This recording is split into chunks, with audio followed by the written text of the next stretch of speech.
Assalamualaikum warahmatullahi wabarakatuh. Perkenalkan, nama saya Ardini Eka Safitri, NIM 61. Di sini saya akan menjawab pertanyaan untuk memenuhi tugas akhir semester mata kuliah Manajemen Pembiayaan Bank Syariah. Ada 5 soal. Untuk soal yang pertama, apa yang dimaksud dengan pengawasan pasif dan aktif dalam pembiayaan bank syariah?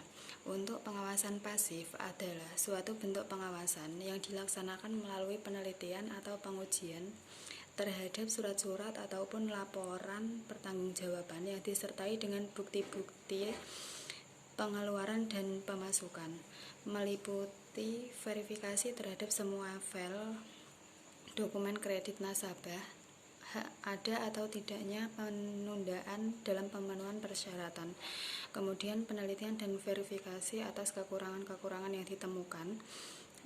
Selanjutnya, identifikasi terhadap masalah pengadaan kas, deteksi kecenderungan memburuk kondisi keuangan, dan yang terakhir, penilaian terhadap kesediaan nasabah dalam pemenuhan kewajiban. Untuk pengawasan pasif adalah suatu bentuk pengawasan yang dilaksanakan di tempat kegiatan bersangkutan, meliputi kunjungan lokasi fisik, pemantauan lingkungan dengan melihat kondisi di lapangan, meliputi aspek usaha, jaminan kemajuan proyek, mendeteksi permasalahan dalam menjalankan bisnisnya, menilai kemampuan manajemen nasabah dan hal-hal yang diperlukan untuk dicek secara fisik. Yang kedua ada trade checking, yaitu pemantauan kondisi usaha debitur dengan memanfaatkan informasi berasal dari supplier, distributor, pesaing, asosiasi industri, atau partner bisnis lainnya. Yang selanjutnya mengenai credit checking, yaitu pemantauan kredit dengan memanfaatkan informasi yang berkaitan dengan kelancaran utang piutang, baik untuk fasilitas yang diberikan oleh bank maupun oleh bank lain.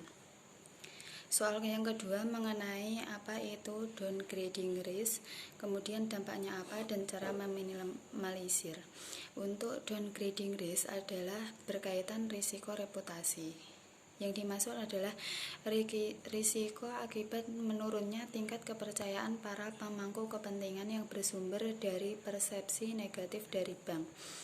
Dampaknya bisa berpengaruh pada tingkat keuntungan yang diperoleh oleh bank dan terjadi likuiditas karena menurunnya kepercayaan nasabah. Dilanjut cara meminimalisir, yaitu bank wajib berhati-hati dalam menjalankan bisnisnya agar prinsip syariah yang dianut tetap seimbang demi tujuan bersama sehingga tidak menimbulkan publikasi negatif yang berakibat penurunan rating bank. Untuk soal nomor 3 mengenai jenis-jenis pembiayaan sindikasi. Ada 3 jenis, yaitu lead syndication atau sekelompok bank secara bersama-sama membiayai suatu proyek dan dipimpin oleh satu bank sebagai leader.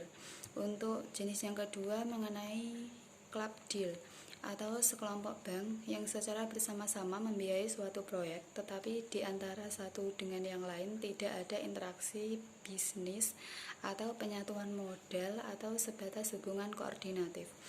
Yang ketiga ada subsyndication, adalah bentuk sindikasi antara suatu bank dengan salah satu bank peserta sindikasi lain dengan kerjasama bisnis tanpa berhubungan langsung dengan peserta sindikasi.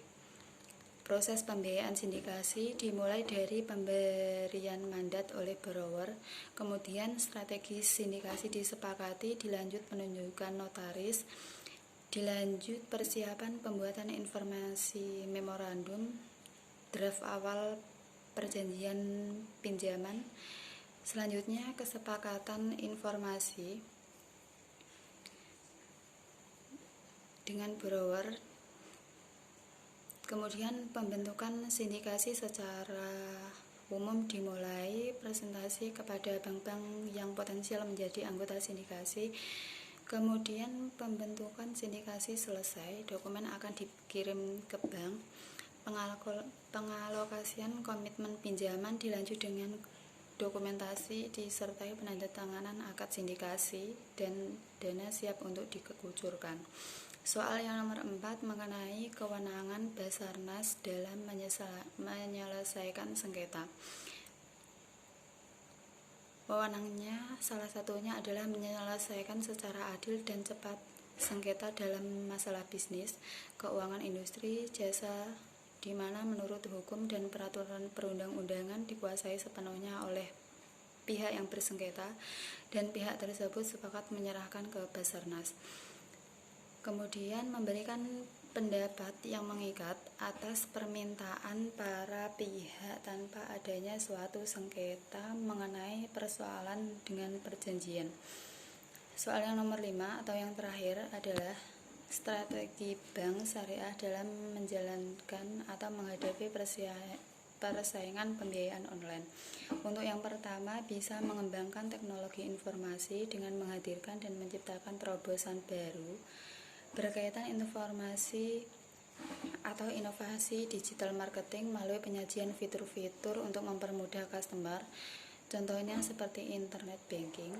Kemudian meningkatkan suku bunga tabungan dan pinjaman. Yang terakhir, menciptakan produk-produk baru sesuai dengan kebutuhan pasar. Demikian 5 soal yang dapat saya jawab. Terima kasih. Wassalamualaikum warahmatullahi wabarakatuh.